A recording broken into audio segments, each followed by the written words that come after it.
nổi tiếng đăng y. Vậy trong Tam Quốc, ai là người mà Tào Tháo tin tưởng nhất? Dưới trướng Tào Tháo không hề thiếu các anh tài, nhưng ai mới là người giành được sự tín nhiệm của Tào Tháo nhất? Trước tiên, Tào Tháo cũng là một người bình thường.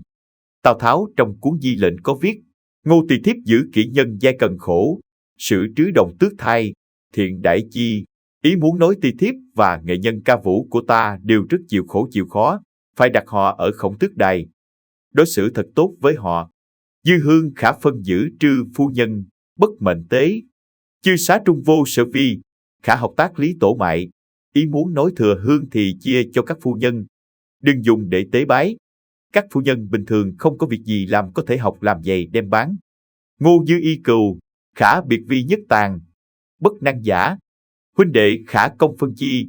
Ý muốn nói những quần áo và vật dụng hàng ngày mà ta để lại có thể phân chia cho các huynh đệ khác. Di ngôn trước khi mất của Tào Tháo không hề vĩ đại như chúng ta nghĩ, ngược lại còn vô cùng gần gũi, giản dị.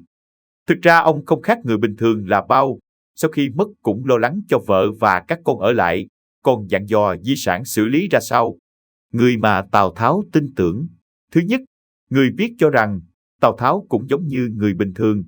Người mà ông tin tưởng nhất cũng là người có quan hệ huyết thống với mình. Đó là Hạ Hầu Đôn. Vì sao? Hạ Hầu Đôn theo Tào Tháo kể từ đợt khởi binh tại Trần Lưu, Kia Phong, nhậm chức phó tướng, thảo phạt quân Khăn Vàng, đánh dẹp Lã Bố. Trong lúc giao tranh với Lã Bố đã bị trúng một mũi tên bên mắt trái. Vì vậy mọi người gọi ông là Mang Hạ Hầu. Mang nghĩa là mù. Sau khi Tào Tháo bình định được Hà Bắc, từng nghĩ sẽ phong cho Hạ Hầu Tôn chức đại tướng quân. Nhưng Hạ Hầu Đôn lại khiêm tốn, nhất mực từ chối. Vì vậy, Tào Tháo phong cho ông làm phục ba tướng quân, còn trao cho ông đặc quyền lĩnh quân Như Cố. Sự đắc dĩ tiện nghi tòng sự, bất câu khoa chế, phong Hạ Hầu Đôn làm phục ba tướng quân nhưng quyền hạn lại như một đại tướng quân, có thể linh hoạt hành sự theo tình huống, không chịu sự áp chế của quân luật. Vậy là dù trên danh nghĩa không phải là một đại tướng quân, nhưng thực quyền mà Tào Tháo dành cho Hạ Hầu Đôn lại ngang ngửa với một chủ tướng.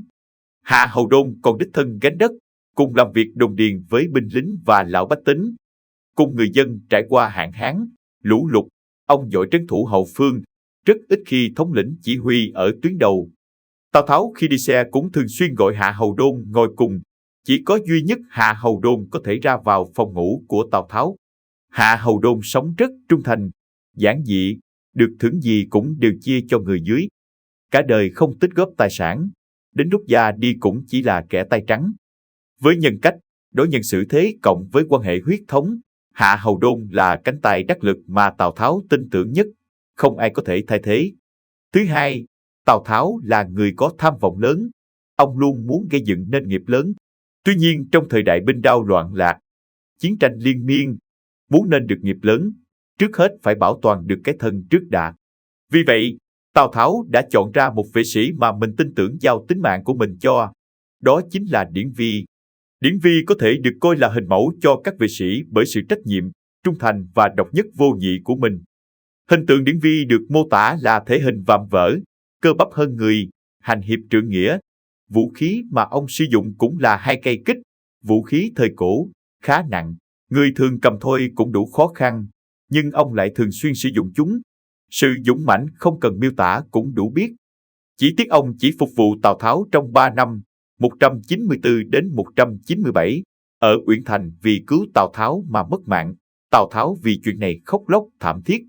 Sau này, Tào Tháo cho người lập đền thờ và bày bàn cúng tế rồi nói với các tướng rằng, ta mất con cháu, cũng không thương là mấy, chỉ thương khóc Điển Vi mà thôi.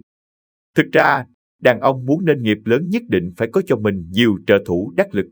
Bản thân Tào Tháo cũng có cho mình rất nhiều mưu sĩ, trong đó Tuân Úc, Quách Gia, Tuân Du, Trình Dục, Giả Hữu đều là những cao thủ và được Tào Tháo rất tín nhiệm. Trong đó, Quách Gia và Tào Tháo kém nhau 15 tuổi, có thể nói giữa hai người có những khoảng cách thế hệ nhất định.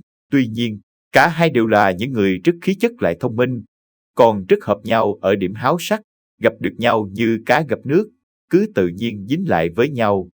Quỷ tài Quách Gia theo Tào Tháo hơn 10 năm, đánh bại Lữ Bố, bình định Lý Châu, tiêu diệt Ô Hoàng, bình định Liêu Đông. Những cống hiến và đóng góp cho Tào Tháo là vô cùng to lớn, từ đó cũng có được sự tín nhiệm của Tào Tháo nhiều hơn. Sau khi Quách Gia mất, Tào Tháo từng nói với Tuân Du và cấp dưới rằng: chư quân niên giai cô bối giả, duy phụng hiệu tối thiếu.